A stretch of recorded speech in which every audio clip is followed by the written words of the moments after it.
વર્ષ 2011નો ઉદ્દેશ્ય હતો પગભરતા પગભરતા પગભરતા. આ વર્ષે આ પાર પાડ્યો. આપણા જિલ્લા કક્ષાના એસોસિએશન સુરેન્દ્રનગર મહિલા અને બાળ વિકાસ મંડળને સ્કોચ એવોર્ડ મળ્યો આર્થિક પગભરતા માટે. તેમને આપણા સૌના વતી અભિનંદન. આ સફળતાથી આપણા સૌનો ઉત્સાહ બમણો થયો.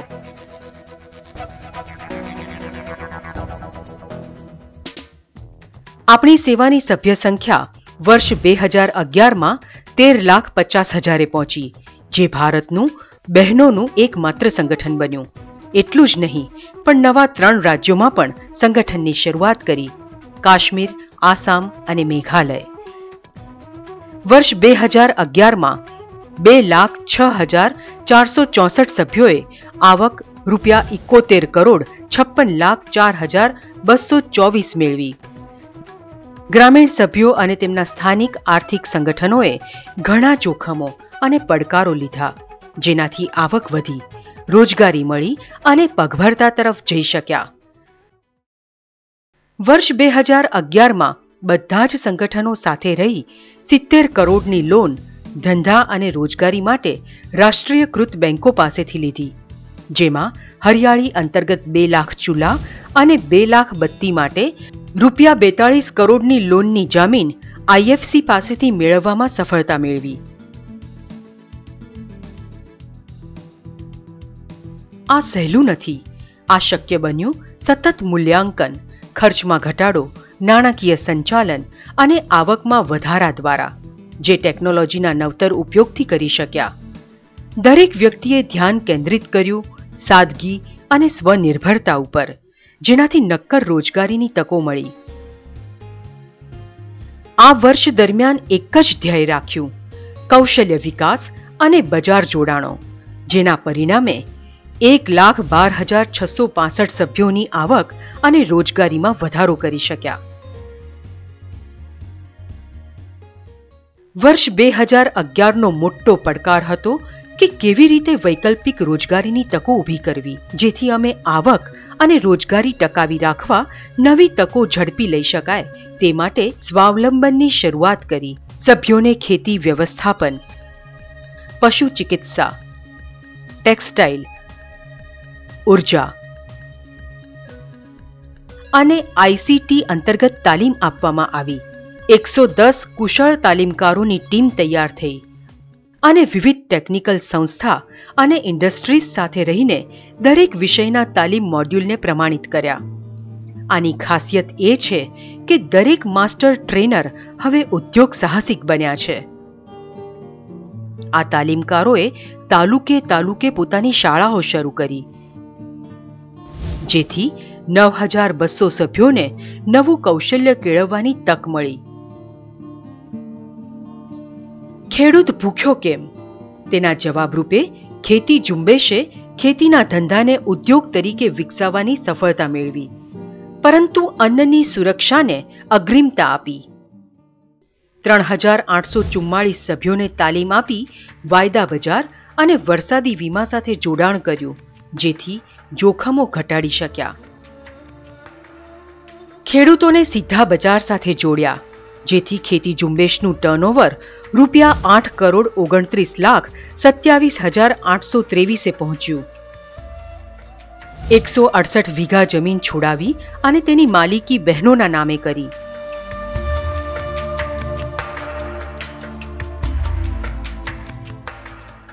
જે અન્નની સુરક્ષાનું સચોટ ઉદાહરણ છે.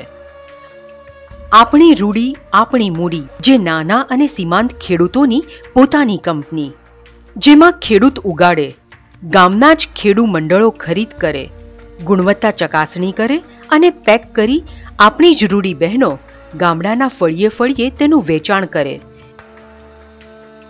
જેથી રોજગારી મળે અને ગામનો રૂપિયો ગામમાં ફરે અને ખેડૂત પગભર થાય. આ વર્ષે રૂડીનું વેચાણ ₹25 કરોડ થયું. વર્ષ 2011માં ક્લાઇમેટ ચેન્જ એક વૈશ્વિક પડકારનો સામનો કરવા અને તેમાંથી સંગઠનના સભ્યોને બહાર લાવવા હરિયાળી ઝુંબેશને વેગવંતી કરી. ઝુંબેશ અંતર્ગત સૂર્યબત્તી અને ચૂલાની કામગીરી, green house technology, vermi compost ઉત્પાદન અને વરસાદી પાણી સંગ્રહની ટેકનોલોજી લાવ્યા. 21,000 સભ્યોએ સૂર્યબત્તી અને 650 સભ્યોએ સુધારેલા ચૂલા વાપરવાની શરૂઆત કરી, જેમાંથી રોજગારીમાં મહિને ₹700 થી ₹750નો વધારો થયો. ગુજરાત અને રાજસ્થાનના 6 જૂથોએ સોલાર બત્તી એસેમ્બલિંગ, રિપેર અને જાળવણીની કામગીરીની શરૂઆત કરી અને માસિક ₹4,000 થી ₹4,500 સુધીની આવક મેળવતા થયા.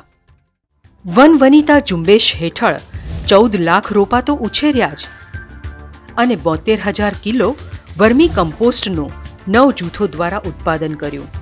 8,47,44,000 લીટર વરસાદી પાણીનો સંગ્રહ કર્યો. 4,023 કુટુંબોને 8 મહિના ઘર આંગણે પાણી મળ્યું, જેથી તેમની રોજગારીમાં ₹1,93,68,000નો વધારો થયો. 3,975 હેન્ડપંપ રિપેર કર્યા, જેનાથી 721 ગામોને સમયસર પાણી મળ્યું અને ટેકનિશિયન બહેનોને ₹23,85,000ની રોજગારી મળી. આ બધું જ શક્ય બન્યું, જેનો શ્રેય સેવા મેનેજરની સ્કૂલને જાય છે. સતત બદલાતી પરિસ્થિતિમાં કેવી વ્યૂહરચના અપનાવવી અને કામને વિકસાવવું તે સેવા મેનેજરની સ્કૂલે શીખવ્યું, જેમાં સમય વ્યવસ્થાપન, મેનેજરિયલ શક્તિ, વિકાસ અને સંચાલકીય ક્ષમતાનો સમાવેશ થાય છે. આ વર્ષે મેનેજરની સ્કૂલ દ્વારા પડોશી દેશો માટે ખાસ સ્થાનિક એસોસિએશન કેવી રીતે બનાવવું અને તેને પગભર કરવું તેની તાલીમ આપવામાં આવી. 8,25,289 સભ્યોને મેનેજરની સ્કૂલ દ્વારા તાલીમ આપી તૈયાર કરવામાં આવ્યા. 3 بخش مهمش در این پروسه عبارت از بخش خیاطی می باشد، مواد غذایی و کامپیوتر و دیگر بخش ها. خود سوال دومش بخش دلخواه ما پروسس مواد غذایی می باشد و جواب سوال سوم بخش چی می باشد که ما کدام بخش مهم است. البته تمام بخش ها بر ما مهم بود، زیادتر همی قرضدی و دیگر بخش ها. سوال چهارم ما این بود که ما بخش های مهم ما کامپیوتر، انگلیسی، پروسس مواد غذایی، خیاطی و આપણે શ્રમજીવી ગામડામાં રહીએ અને ગામડાનું કામ કરીએ. આ સાથે ઓપરેશનલ કાર્યક્ષમતા અને કાર્યદક્ષતા વધારવા માટે આઈસીટી ટૂલ ઉપયોગ કર્યો, જેનાથી મંડળો, આગેવાનો અને સંગઠકો પોતાના કામને અસરકારક રીતે કરી શકે અને સાહસોનો સામનો કરી શકે. 50થી પણ વધુ કોમ્યુનિટી અને બિઝનેસ રિસોર્સ સેન્ટર ઉપર computer, VSAT, mobile phone, mobile banking અને 9 કોમ્યુનિટી રેડિયો સ્ટેશનની શરૂઆત કરવામાં આવી. હંસીબા બજારમાં અમારી પોતાની ઓળખ. આ અમારી સેવા ટ્રેડ ફેસિલિટેશન સેન્ટરની બ્રાન્ડ છે. આ વર્ષે હંસીબા પહોંચ્યું નેપાળમાં. સબા નેટવર્કની ભાગીદારીથી કાઠમંડુ ખાતે અનંતા ફેશન શોનો પ્રારંભ કર્યો. 36 નવી ડિઝાઇનો 15,000 કારીગર બહેનો દ્વારા બનાવવામાં આવી, જે સેવા ટ્રેડ ફેસિલિટેશનના શેર હોલ્ડર છે.